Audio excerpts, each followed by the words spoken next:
The House of a Thousand Candles by Meredith Nicholson. Chapter 15. I Make an Engagement. The southbound train had not arrived, and as I turned away the station agent again changed its time on the bulletin board. It was now due in 10 minutes. A few students had boarded the Chicago train, but a greater number still waited on the farther platform. The girl in gray was surrounded by half a dozen students, all talking animatedly. As I walked toward them, I could not justify my stupidity in mistaking a grown woman for a schoolgirl of 15 or 16, but it was the tam o' shanter, the short skirt, the youthful joy in the outdoor world that had disguised her as effectually as Rosalind to the eyes of Orlando in the Forest of Arden. She was probably a teacher, quite likely the teacher of music, I argued, who had amused herself at my expense. It had seemed the easiest thing in the world to approach her with an apology or a farewell, but those few inches added to her skirt and that pretty gray toque substituted for the tam o' shanter set up a barrier that did not yield at all as I drew nearer. At the last moment, as I crossed the track and stepped upon the other platform, it occurred to me that while I might have some claim upon the attention of Olivia Gladys Armstrong, a wayward schoolgirl of athletic tastes, I had none whatever upon a person whom it was proper to address as Miss Armstrong, who was, I felt sure, quite capable of snubbing me if snubbing fell in with her mood. She glanced toward me and bowed instantly. Her young companions withdrew to a conservative distance. And I will say this for the St. Agatha girls, their manners are beyond criticism, and an affable discretion is one of their most admirable traits. I didn't know they ever grew up so fast, in a day and a night. I was glad I remembered the number of beads in her chain. The item seemed at once to become important. "It's the air, I suppose. It's praised by excellent critics, as you may learn from the catalogue." "But you are going to an ampler ether, a diviner air. You have attained the beatific state and at once take flight. If they confer perfection like an academic degree at St. Agatha's, then—" I had never felt so stupidly helpless in my life. There were 1,000 things I wished to say to her. There were countless questions I wished to ask, but her calmness and poise were disconcerting. She had not, apparently, the slightest curiosity about me, and there was no reason why she should have. I knew that well enough. Her eyes met mine easily. Their azure depths puzzled me. She was almost, but not quite, someone I had seen before, and it was not my woodland Olivia. Her eyes, the soft curve of her cheek, the light in her hair, but the memory of another time, another place, another girl, lured only to baffle me. She laughed, a little murmuring laugh. "I'll never tell if you won't," she said. "But I don't see how that helps me with you." "It certainly does not.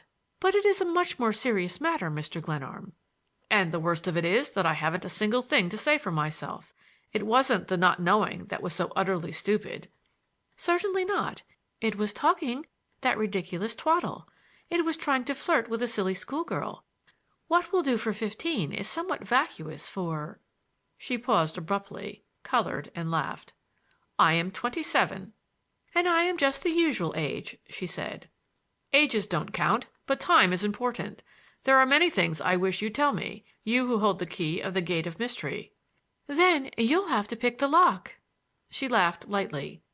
The somber sisters patrolling the platform with their charges heeded us little. "I had no idea you knew Arthur Pickering, when you were just Olivia in the tam o' shanter." "Maybe you think he wouldn't have cared for my acquaintance as Olivia in the tam o' shanter.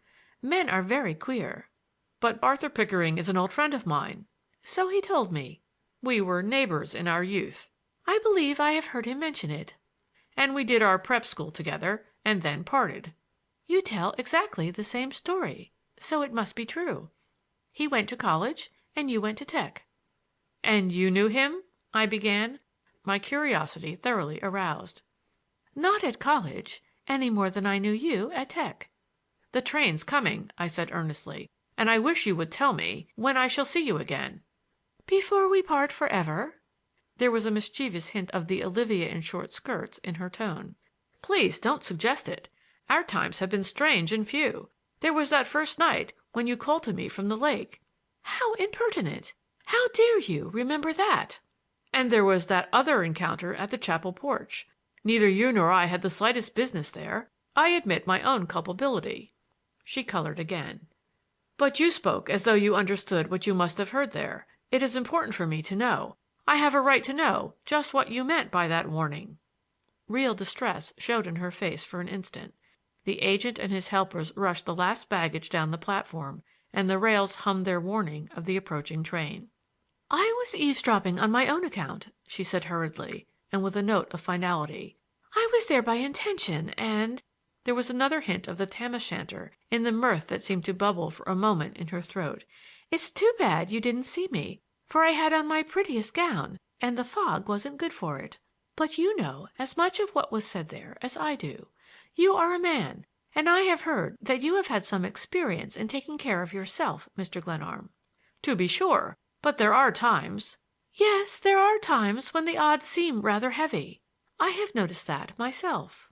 She smiled, but for an instant the sad look came into her eyes, a look that vaguely but insistently suggested another time and place. "I want you to come back," I said boldly, for the train was very near, and I felt that the eyes of the Sisters were upon us. "You cannot go away where I shall not find you." I did not know who this girl was, her home or her relation to the school, but I knew that her life and mine had touched strangely, that her eyes were blue, and that her voice had called to me twice through the dark, in mockery once and in warning another time, and that the sense of having known her before, of having looked into her eyes, haunted me. The youth in her was so alluring, she was at once so frank and so guarded. Breeding and the taste and training of an ampler world than that of Annandale were so evidenced in the witchery of her voice, in the grace and ease that marked her every motion, in the soft gray tone of hat, dress, and gloves, that a new mood, a new hope and faith sang in my pulses. There on that platform I felt again the sweet heartache I had known as a boy, when spring first warmed the Vermont hillsides and the mountains sent the last snows singing in joy of their release down through the brook beds and into the wakened heart of youth. She met my eyes steadily. "If I thought there was the slightest chance of my ever seeing you again, I shouldn't be talking to you here. But I thought it would be good fun to see how you really talk to a grown-up. So I am risking the displeasure of these good Sisters just to test your conversational powers, Mr. Glenarm. You see how perfectly frank I am?" "But you forget that I can follow you. I don't intend to sit down in this hole and dream about you. You can't go anywhere but I shall follow and find you." "That is finely spoken, Squire Glenarm. But I imagine you are hardly likely to go far from Glenarm very soon. It isn't, of course, any of my affair, and yet I don't hesitate to say that I feel perfectly safe from pursuit." And she laughed her little low laugh that was delicious in its mockery. I felt the blood mounting to my cheek.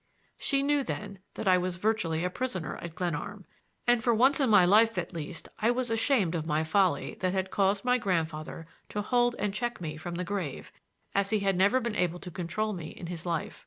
The whole countryside knew why I was at Glenarm, and that did not matter, but my heart rebelled at the thought that this girl knew and mocked me with her knowledge. "I shall see you Christmas Eve," I said, "wherever you may be." "In 3 days? Then you will come to my Christmas Eve party. I shall be delighted to see you, and flattered. Just think of throwing away a fortune to satisfy one's curiosity. I'm surprised at you, but gratified on the whole, Mr. Glenarm." "I shall give more than a fortune. I shall give the honor I have pledged to my grandfather's memory to hear your voice again." "That is a great deal for so small a voice. But money, fortune? A man will risk his honor readily enough, but his fortune is a more serious matter.